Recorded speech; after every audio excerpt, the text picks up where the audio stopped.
I have come here today to open your desalination plant, which is the largest in Sri Lanka. And I said together with this and the river for Jaffna we were looking at, the next few years the water issue in Jaffna will be resolved. When I first came here, the country's economy was tottering. It is not tottering anymore. We have come to agreements with our creditor countries and the bondholders, and we are about to emerge from bankruptcy. We are also at the same time looking at moving ahead. But we can't go back to the old system. If you do so, we'll be taking loans, we'll be running up debt, and I can give it to you in writing in 15 years' time. We'll be in a worse position than 2022. This is why now we have to transform the economy. We have two things to do. One is to carry on with the agreement that we have reached with IMF and has been endorsed by all the creditor countries, including China, and by the bondholders. It has benchmarks, what we must do. As I said, anti-corruption was one of the issues that we had to deal with. But there are a lot more. What is the amount of our revenue should be compared to the GDP? Where should we go? So that agreement has now to be held. You can't move out. The benchmarks can't be moved. Instead of having VAT, if you want to have 200% income tax and you can raise it, that they may allow, if you can do it. But you can't go and remove the benchmark, which is what percent of the GDP is the annual revenue of the government. Then the growth rate. All those can't be changed. In between you can change. So actually, if you look at it, there's very little that you can change from what we are doing here. If you go to touch it, the whole thing will collapse and no one will give us money. So I want to ensure that we carry on with this agreement till 2032. By that time, I want the Economic Transformation Act to take place so that we are converting ourselves into a highly competitive export economy. Those two measures we have to take. If we don't do it, there is no future for us. This is why I want it to continue till 2029, when all this has been consolidated and no one can go and turn it. Why did we have this situation? We agreed with the IMF charge a tax of a certain level. Then government came and election promise reduced it. It is very nice to pay less tax. But immediately IMF pulled out and our revenue came down. It was a matter of time. So we can't go back to that again. We have to go forward. And when we go forward, it's not only the economy you have to change. You have to change the political system. If you say the economy collapsed, the political system also collapsed. Because our politics were maintained on making promises and borrowing money. So when the crisis came, there was no one to accept the prime ministership. And so we went into the Guinness Book of Records. The only country in which you had to go begging to find a prime minister. Where on earth do you find a man, he has only himself in parliament, called and asked to be prime minister? Other words, they just ran off. They wouldn't take responsibility. Again, when the president left the country, they told me to resign. I said, who's going to take over? We'll ask the speaker.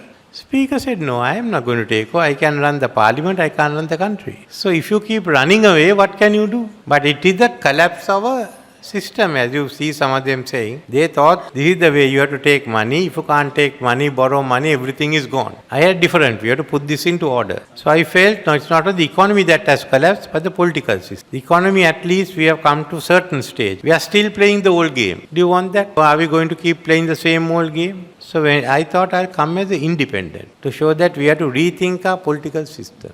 How do we go? Where do we go? So changes are needed in society, in all areas. And many questions we just keep playing football with, never resolve. I don't think there's any single question we have resolved because everyone is afraid who will we annoy. Will someone come and demonstrate outside, call us names? What you need is a tough decision making. We need a new political system to go ahead.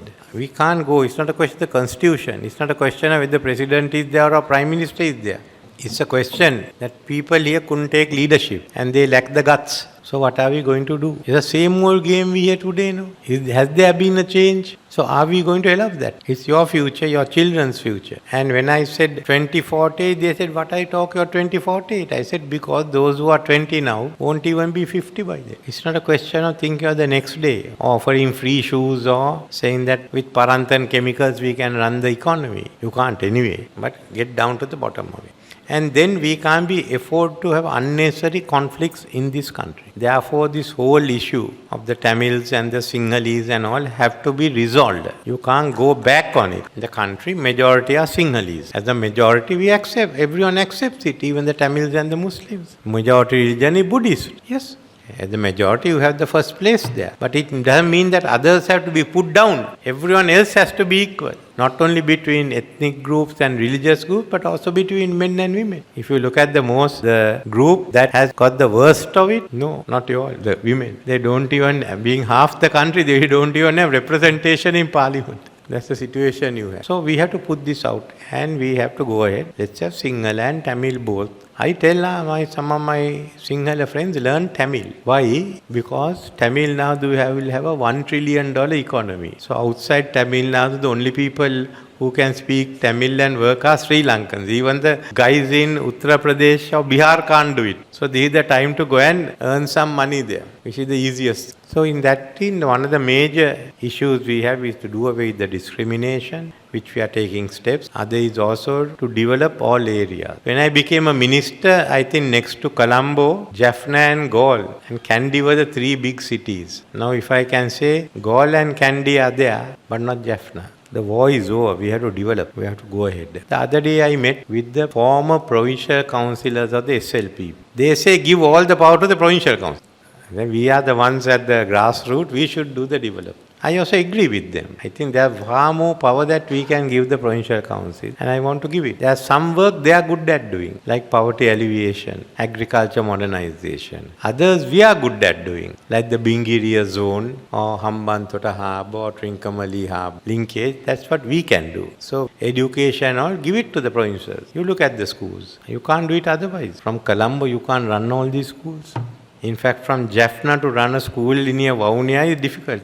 Near Madavachiya. So just imagine what it is like. So we will give powers to them, and I said there will be 10 governments, a central government and 9 sub-governments that will also be doing a lot of the day-to-day work. Go ahead. Now we are about to gazette the National Land Commission and the Truth and Reconciliation Commission. Both of them are there. We want to change the provincial council election system to the original one we had of preferences, but with 2 major amendments. One is representation for women and youth in the provincial councils. Secondly is to allow members of parliament to contest the provincial council and be members of the provincial councils and members of parliament simultaneously. What will end up is that all the chief ministers will also come to parliament, which is good. The central executive and the provincial executive can all be there. This province has tremendous potential just on renewable energy alone, on tourism, on agriculture modernization. We want to have the investment zone, 3 parts, one in Parantan, one in KKS, one in near Vaunia.